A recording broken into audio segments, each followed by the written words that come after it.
नमस्कार, मैं हूं दीपाली राणा। आप देख रहे हैं कल का बाजार और कल की गिरावट के बाद आज बाजार ने फिर तेजी का रुख किया और निफ्टी कारोबार के दौरान 11,500 के पार में निकला था। हालांकि क्लोजिंग वहां से हल्की होकर हुई है। निफ्टी बैंक ने भी 12 में से 7 स्टॉक्स थे जो बढ़कर क्लोज हुए हैं। आज फार्मा, मेटल्स और एफएमसीजी स्टॉक्स में अच्छी खरीदारी देखने को मिली है। आज की तेजी में सबसे ज्यादा पार्टिसिपेशन अगर किसी से आ रहा था वो थे टेलीकॉम स्टॉक्स, रिलायंस इंडस्ट्रीज और भारती एयरटेल, जिनके लिए राहत की खबर सुप्रीम कोर्ट से आती हुई दिखी एजीआर ड्यूज के मामले में, जिसकी वजह से जोरदार तेजी इन दोनों स्टॉक्स में बनती हुई दिखी है। लेकिन आज के बाजार में संस्थागत निवेशकों ने क्या है वो आपको बताते हैं। एफआईज ने खरीदारी की है 586 करोड़ की और डीआईज ने मुनाफा समेटा है 775 करोड़ का। आज हमारे साथ एसएमसी ग्रुप के मदद गोयल बने हुए हैं। उनका एक क्विक आउटलुक मार्केट्स पर ले लेते हैं और उसके बाद आपको सवालों करेंगे शामिल। मदद, गुड इवनिंग। पहले तो बताइए क्या आउटलुक है इन लेवल्स पर, मार्केट पर। हमने एक सेशन में भारी बिकवाली देखी, आज थोड़ी रिकवरी रही है, लेकिन आज बहुत ही सिलेक्टिव पार्टिसिपेशन आ रहा था तेजी में। तो कल के लिए क्या आउटलुक बन रहा है अब? गुड इवनिंग दीपाली जी। देखिए, यहाँ पर यही चीज कहूंगा, केवल एक वर्ड में निफ्टी को बाय या सेल कह पाना थोड़ा सा मुश्किल है, क्योंकि कल जिस न्यूज की वजह से मार्केट में इतना प्रॉफिट बुकिंग देखने को मिला, वो न्यूज अभी इतनी जल्दी सेटल नहीं होगी। जैसे जैसे इंडो चाइना के बॉर्डर से कुछ कुछ न्यूजें आएंगी मार्केट्स में, उसका इम्पैक्ट देखने को मिलेगा। नो डाउट आज के सेशन में जरूर लोअर लेवल से कुछ रिकवरी मार्केट्स में नजर आई है, बट बाय और सेल कह पाना यहाँ पर मुश्किल है, क्योंकि एक रेंज मार्केट में बन गया है। लोअर साइड में 11,300 के पास निफ्टी में सपोर्ट देखने को मिलता है और अपर साइड में जैसे निफ्टी 11,500 के ऊपर आता है वहां पर कुछ सप्लाई नजर आती है। तो इस रेंज को ट्रेडिंग के लिए यूज करना चाहिए, ना कि इन्वेस्टमेंट के लिए। लेकिन जो भी रेंज हम बाजारों में देख रहे हैं, इस रेंज में एक अच्छी चीज नजर आ रही है, काफी स्टॉक स्पेसिफिक एक्शन जरूर मार्केट्स में देखने को मिल रहा है। तो यही कहूंगा, ब्रॉडर लेवल पे मार्केट में एक रेंज है 11,300 और अपर साइड में 11,550। तो 11,550 और नीचे 11,300 ये एक रेंज फिलहाल रह सकती है मार्केट्स में। लेकिन चलिए बिना देरी के सवालों करते हैं शामिल। ये शो ट्विटर, फेसबुक पर लाइव भी है, तो अपनी क्वेरीज आप वहां भी हमें भेज सकते हैं। और पहले कॉलर भी हमारे साथ थ्रू है मनीष रायपुर से। मनीष जी नमस्कार, पूछिए क्या सवाल है आपका? नमस्कार दीपाली जी, गुड इवनिंग। जो मेरे पास भारती एयरटेल के 70 शेयर हैं, जो कि मैंने 522 में लिया है, तो मैं इसका लॉन्ग टर्म व्यू जानना चाहता हूँ। मेरा टारगेट 700 है, तो ये कब तक पहुंच सकता है, तो मैं मोदी सर से जानना चाहता हूँ। मनीष जी, आपने बहुत ही अच्छे लेवल पर एंट्री ली है भारती एयरटेल में 522 के लेवल पर, और आप 700 की बात कर रहे हैं। अगर आप इसे समय देंगे तो शायद उसके बियॉन्ड भी ये स्टॉक जा सकता है। मुदित, आई होप इससे अग्री भी करेंगे, क्योंकि काफी समय सेलिंग प्रेशर में, दबाव में रहा है। अब फाइनली उन सब बाधाओं से दूर होकर इसने आज मोमेंटम दिखाया है। बताइए, लॉन्ग टर्म इन्वेस्टर है तो 700 क्या उसके ऊपर के भी टारगेट्स मिल सकते हैं? मुदित, क्या कहेंगे आप? बिल्कुल मिल सकता है। ये काउंटर सपोर्ट ले रहा है, वहां से अच्छी बाइंग देखने को मिल रही है। तो अभी यहाँ पर मैं यही कहूंगा, होल्ड करके चलिए। स्टॉप लॉस होगा 520 का। अगर आपकी पॉकेट अलाउ करती है, यहाँ पर और निवेश कर सकते हैं। जो स्विंग में टारगेट हमें करीब करीब 580 के नजर आते हैं, और 580 के बियॉन्ड भी ये काउंटर निकल सकता है। 620 तक के भी अपसाइड मूव भारतीय एयरटेल में नजर आते हैं, तो यहाँ पे बाय भी कर सकते हैं। होल्ड करके चलिए 520 के स्टॉप लॉस के साथ। 520 का स्टॉप लॉस इन लेवल्स पर और एडिशन भी कर सकते हैं। मुदित ने आपको टारगेट फिलहाल के इमीडिएट चार्ट्स देखकर बताए हैं, जो कि पहले 580 के हैं, वो पार होंगे तो 620 और उसके बियॉन्ड भी ये स्टॉक जा सकता है। तो बने रहिए इस पोजीशन में। सतीश है हमारे साथ राजस्थान से। सतीश जी नमस्कार, पूछिए क्या सवाल है आपका? मैंने सीआरएम सिल्क 162 रुपए में 200 परचेज किए थे, ट्रेडिंग के हिसाब से किए थे। क्या मैं इसको होल्ड करूं या क्या कैश में? ट्रेडिंग पर्सपेक्टिव से आपने लिया सीआरएम सिल्क और आपने डिलीवरी ले ली इसकी, और आपको अब हो रहा है नुकसान। तो मुद्दे इन्वेस्टमेंट पर्सपेक्टिव तो इनका नहीं है, बट क्योंकि नुकसान हो रहा है तो क्या सजेशन होगा? थोड़ा होल्ड कर लें या फिर निकल जाएं? देखिए दीपाली जी, सबसे पहले इनको सजेस्ट करूंगा, आप जिस होराइजन के हिसाब से आप स्टॉक को खरीदते हैं, आप उसी तरह से इसमें पोजीशन बनाइए। अगर आपका ट्रेडिंग का नजरिया था, तो एक ट्रेडिंग ये काउंटर 142 का लेवल तोड़ता है, उसके बाद इस काउंटर में और डीप करेक्शन आएगी और लोअर चार्ट्स पे लोअर लेवल में करीब 130 रुपए तक की डाउनसाइड दिखा सकता है। हाल फिलहाल कोई अट्रैक्टिव बाइंग नजर नहीं आ रही है, लेकिन फिर भी होल्ड करके चल सकते हैं 122 के स्टॉप लॉस, 142 के स्टॉप लॉस के साथ। ठीक है, तो होल्ड कीजिए 142 के स्टॉप लॉस के साथ, लेकिन स्टॉप लॉस को स्ट्रिक्टली मेंटेन कीजिए। हमारे साथ अगले कॉलर अनुज हैं दिल्ली से। अनुज जी नमस्कार, पूछिए सवाल अपना। मुदित जी, मैं ये जानना चाहता हूं कि मैंने लिए थे हरकुलिस के शेयर 100 शेयर्स लिए थे और मेरा जो नजरिया था वो 6 महीने का था। मैं ये जानना चाहता हूँ कि इसमें मेरे को अभी फिलहाल लॉस हो रहा है, अब मैं क्या करूँ? इसको रख सकता हूँ या आगे छोड़ना है? मुदित बताइए, 88 पर ट्रेड हो रहा है, 103 की बाइंग है, 15 रुपए नीचे इनके भाव से। अभी यहाँ पर होल्ड करके चलने की सलाह दे रहे हैं। ब्रॉडर चार्ट्स पर काफी अट्रैक्टिव बना हुआ है। वीकली चार्ट्स पर एक ट्रायंगल पैटर्न का ब्रेकआउट चार्ट्स पर हुआ था और पैटर्न के लिहाज से टारगेट्स है वो करीब 110 के निकल कर आते हैं। तो रिस्क रिवार्ड रेशो यहाँ पे काफी फेवरेबल है। आपके अगर पॉकेट अलाउ करती है तो अपनी कॉस्ट को आप एवरेज करके चल सकते हैं। बाउंस बैक में मुझे लगता है इस काउंटर में 110 तक के अपसाइड मूव देखने को मिलेंगे। यहाँ पे बाय करने की भी सलाह दे रहे हैं, होल्ड भी करके चल सकते हैं। स्टॉप लॉस होगा 85 का। 85 के स्टॉप लॉस साथ होल्ड कीजिए। यहाँ पर चार्ट्स अच्छे हैं, बने रहिए अपनी इस पोजीशन में। सुरेंद्र रावत ने सवाल भेजा है फेसबुक के जरिए। अदानी ग्रीन पर 100 शेयर्स इन्होंने खरीदे हुए हैं, इनका परचेजिंग प्राइस 430 के आसपास का है। तो बताइए मुझे, अदानी ग्रीन इनको मुनाफा अच्छा हो रहा है, ले ले प्रॉफिट्स जो हो रहे हैं या फिर होल्ड रखें?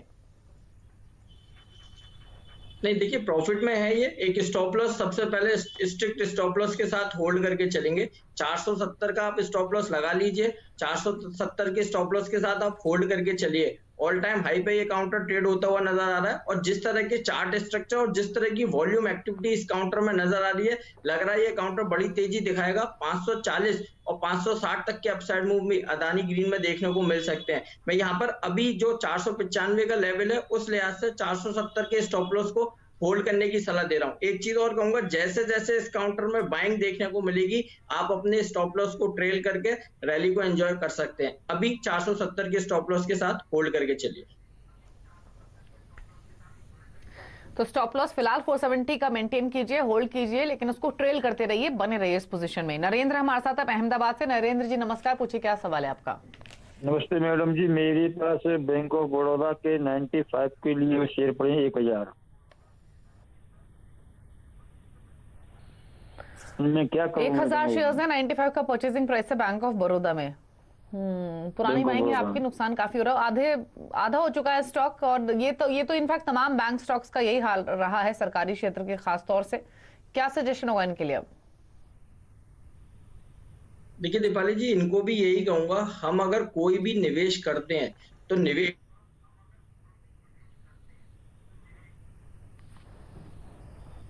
जी चलिए, मुद्दे से बातचीत नहीं हो पा रही है कुछ टेक्निकल ग्लिच की वजह से। इनफैक्ट वापस कनेक्टेड है हमारे साथ। मुद्दे अगर आप सुन पा रहे हैं तो अपनी बात पूरी कीजिए। बैंक ऑफ बड़ौदा पर क्या सजेशन होगा? देखिए, मैं यहाँ पर ये कहना चाहता हूँ, हम जब भी कोई इन्वेस्टमेंट करते हैं तो एक रिस्क होराइजन, एक रिस्क परसेंटेज जरूर माइंड में होना चाहिए कि कितने परसेंटेज का रिस्क हमें इस इन्वेस्टमेंट में लेना है। इन्होंने 95 पर ये स्टॉक को इन्वेस्ट किया और ये आज 50% नीचे ये काउंटर ट्रेड होता हुआ नजर आ रहा है। तो इस तरह का अपने ट्रेड को ओपन मत रखिए, क्योंकि मार्केट में वोलेटिलिटी बहुत ज्यादा है। स्टॉक्स में डीप करेक्शन आ सकती है। यहाँ से हाल फिलहाल जो बैंक ऑफ बड़ौदा के स्ट्रक्चर है वीक नजर आ रहे हैं, डीप करेक्शन यहाँ से देखने को मिल सकती है। तो इमीडिएट बैंक ऑफ बड़ौदा से तो मैं एग्जिट करने की सलाह दूंगा। अगर आपको पीएसयू बैंक्स में ही निवेश करना है तो एसबीआई हमारा पसंदीदा काउंटर है, आप एसबीआई में निवेश कर सकते हैं। ठीक है, एक सवाल में फेसबुक के जरिए में दोभाल ने भेजा है। भारत डायनामिक्स पर इनका सवाल है। इन्होंने 1000 शेयर्स खरीदे हुए 396 के प्राइस पर। और दूसरा है मुंजाल ऑटो, यहाँ पर 56 की बाइंग है। तो मुझे बाइंग प्राइस पर ध्यान दीजिए। Bharat dynamics 396, Munjal auto 56। क्या सजेशन होगा दोनों शेयर्स में? पहले भारत डायनेमिक्स की बात करेंगे। भारत डायनेमिक्स को होल्ड करने की सलाह दे रहे हैं। बाइंग रेट अट्रैक्टिव है। स्टॉक में आज के सेशन में लोअर लेवल से रिकवरी देखने को मिली है। आज का जो लो है 371 का, इस स्टॉप लॉस के साथ आप होल्ड करके चलिए। बाउंस बैक में हमें 430 तक के अपसाइड मूव भारत डायनेमिक्स में नजर आते हैं। वहीं आपने मुंजाल ऑटो की बात करी। मुंजाल ऑटो का अगर स्ट्रक्चर की बात करते हैं तो स्ट्रक्चर लगातार ये काउंटर एक हायर हाइज हायर लोज में ट्रेड होता हुआ नजर आ रहा है। वीकली चार्ट्स पर इस काउंटर में एक inverted head and shoulder pattern का ब्रेकआउट हुआ था और अभी भी आज भी और कल भी जिस तरह का मार्केट में फॉल देखने को मिला, उस ब्रेकआउट लेवल को ये काउंटर होल्ड कर पाया है। अभी जिस तरह के चार्ट्स बने हुए हैं, 51 के स्टॉप लॉस के साथ मुंजाल ऑटो को होल्ड करने की सलाह दे रहे हैं। बाउंस बैक में हमें लगता है 70 रुपए तक के अपसाइड मूव मुंजाल ऑटो में नजर आएंगे। ठीक है, तो दोनों ही स्टॉक्स होल्ड करने की सलाह है, बने रहिए अपनी दोनों पोजीशंस में। अगला भी फेसबुक के जरिए सवाल आया है निकिस कुमार का, पीएफसी पर इनका सवाल है। इनफैक्ट दीपक हमारे साथ फोन लाइन पर मौजूद है। दीपक जी नमस्कार, पूछिए क्या सवाल है आपका। सिल्क के 300 शेयर लिए हैं, परचेजिंग प्राइस 108 का है, तो मैं इसको होल्ड भी कर सकता हूँ लॉन्ग टाइम के लिए, तो इसमें क्या राय रहेगी? बताइए मुदित, ऑलरेडी मुनाफे में है लेकिन होल्ड भी कर सकते हैं लॉन्ग टर्म के लिए, क्या सजेशन होगा? दीपाली जी पीएफसी पर बात करनी है। नोसिल ठीक है, नोसिल के स्ट्रक्चर पॉजिटिव है।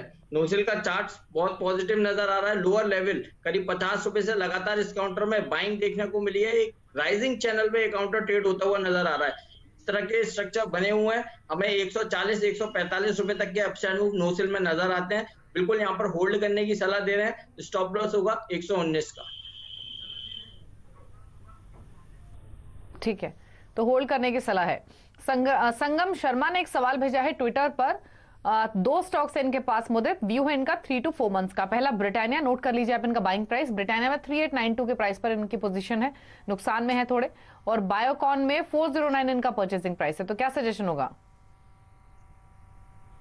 इन्होंने दोनों ही काउंटर्स काफी अच्छे चुने हैं। ब्रिटानिया पे पहले बात करेंगे। ब्रिटानिया में 3700 के लो के बाद अच्छी बाउंस बैक कल के सेशन में भी देखने को मिला और आज तगड़ी बाइंग नजर आई है। तो बिल्कुल अभी जिस तरह के चार्ट्स बने हुए हैं, सबसे पहले 3700 के स्टॉप लॉस के साथ आप होल्ड करके चलिए। बाउंस बैक में हमें इस काउंटर में 4100 रुपए तक के अपसाइड मूव 3 से 4 महीने के अंदर नजर आते हैं। वहीं दूसरा काउंटर आपने बायोकॉन का कहा, बिल्कुल बायोकॉन में 100 डेमा एक इंपॉर्टेंट सपोर्ट का काम कर रहा है। कई बार इस काउंटर में 100 डेमा से बाइंग देखने को मिली है। कल के सेशन में उसका ब्रेकडाउन हुआ था लेकिन क्लोजिंग ऊपर आई थी और आज फॉलो अप बाइंग देखने को मिली है। एक डाउनवर्ड स्लोपिंग रेजिस्टेंस लाइन का ब्रेकआउट बायोकॉन में आज के सेशन में हुआ, तगड़े वॉल्यूम के साथ बाइंग आई है। जिस तरह की बाइंग आज देखने को मिली है, हमें लगता है ये फॉलो अप बाइंग कंटिन्यू रहेगी और अपर साइड में 430-440 तक के अपसाइड मूव बायोकॉन में भी नजर आएंगे। तो दोनों ही काउंटर्स को यहाँ पर होल्ड करने की सलाह दे रहे हैं। होल्ड करने की सलाह है दोनों ही शेयर्स। इसके अलावा हमारे सिरोही राजस्थान से फोन लाइन पर मौजूद है बातचीत करने के लिए। नमस्कार तत्केश, बताइए क्या सवाल है आपका?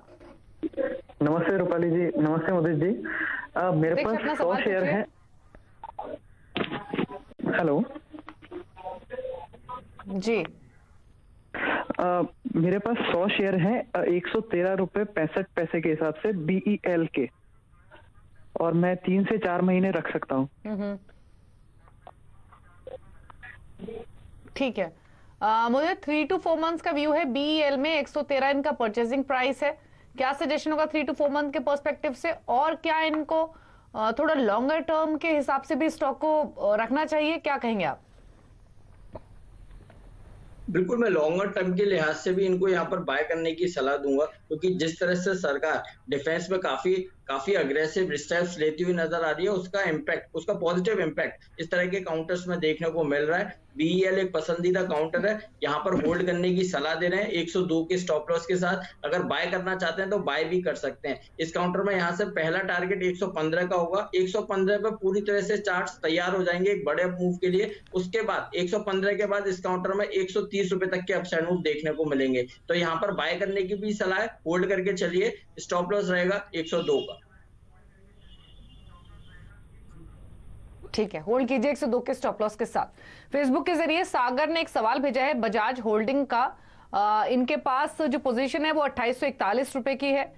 ये और ऐड भी कर सकते हैं एग्जिस्टिंग लेवल्स पर, क्योंकि इनके भाव से सिर्फ 200 रुपए नीचे है। तो एवरेज कर सकते हैं कि नहीं, ये जानना चाहते हैं। ज्यादा नीचे तो है इनके खरीदारी के भाव से, 2600-2800 का स्टॉक 200 रुपए नीचे है, और ऐड करना चाहिए। मैं कई बार करीब 6-7 बार 100 डेमा 100 दिन के एक्सपोनेंशियल मूविंग एवरेज से कई बार इस काउंटर में सपोर्ट देखने को मिला है। और अभी ये हाल फिलहाल 4648 जो CMP है, 2648 जो CMP है, 100 डेमा के पास ही ये काउंटर ट्रेड होता हुआ नजर आ रहा है। तो बिल्कुल एक बार चांस लेके अपनी कॉस्ट को एवरेज कर सकते हैं। स्टॉप लॉस होगा 2580 का। बाउंस बैक में इस काउंटर में 2880 तक के अपसाइड मूव नजर आते हैं। तो यहाँ पर होल्ड करने की सलाह है, एवरेज भी कर सकते हैं 2580 के स्टॉप लॉस के साथ। ठीक है, रोहन है हमारे साथ फोन लाइन पर भागलपुर से। रोहन नमस्कार, पूछिए क्वेश्चन अपना।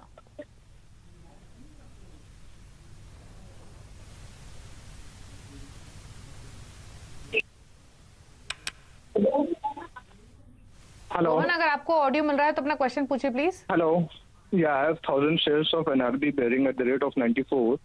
I can hold for 6 months. Please suggest. Okay.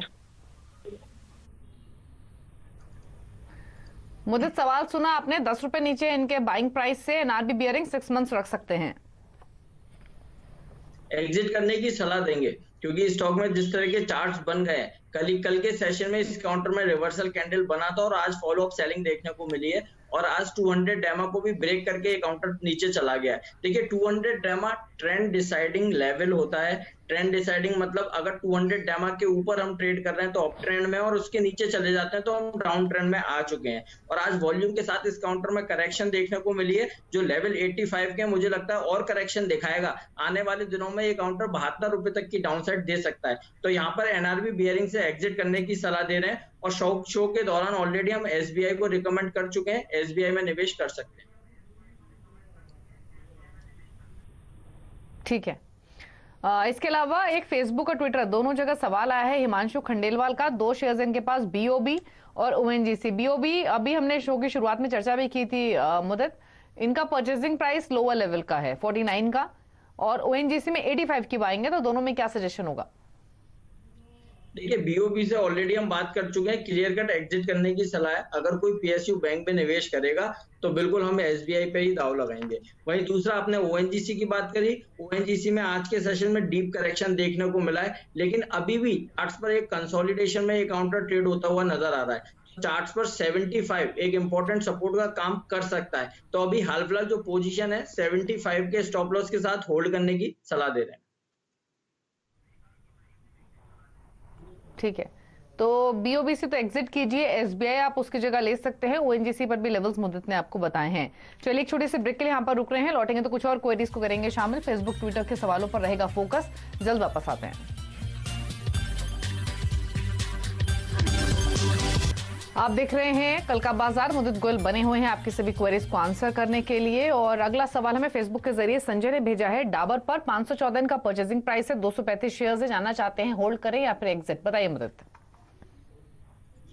बिल्कुल होल्ड करने की सलाह दे रहे हैं। देखिए आज जिस तरह के अभी मार्केट्स बने हुए हैं वहां पर डिफेंसिव काउंटर्स में ही काफी अच्छा रनअप देखने को मिल रहा है। और आज के सेशन में लास्ट 1.5 घंटे में जिस तरह से लोअर लेवल से सारे एफएमसीजी काउंटर्स में बाइंग देखने को मिली है, डाबर भी उसी तरह का पार्टिसिपेट करता हुआ नजर आ रहा था। तो बिल्कुल यहाँ पर 470 के स्टॉप लॉस के साथ डाबर को होल्ड करने की सलाह दे रहे हैं। यहाँ से जो इमीडिएट जो हर्डल होगा डाबर के लिए वो 500 का होगा। जैसे 500 का ब्रेकआउट आएगा 530 तक के अपसाइड मूव डाबर में नजर आएंगे। एक बड़ा प्रॉमिसिंग चार्ट बना हुआ है, 470 के स्टॉप लॉस के साथ आप होल्ड करके चल सकते हैं।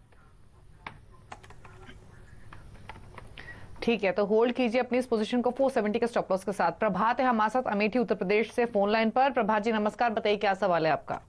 सर गुड इवनिंग सर, मैंने सर पीएनबी हाउसिंग फाइनेंस लिया है 302 पर सर, इसका सर स्टॉप लॉस और फ्यूचर क्या हो सकता है सर, टारगेट पूछ लेते हैं। मुद्दत पीएनबी हाउसिंग फाइनेंस 302 इनका परचेसिंग प्राइस है, 280 पर ये स्टॉक हुआ है बंद, तो 22-23 रुपए का नुकसान इनको हो रहा है। जानना यही चाहते हैं कि रखे इसको या फिर निकल जाए, क्या आउटलुक है इन लेवल्स पर?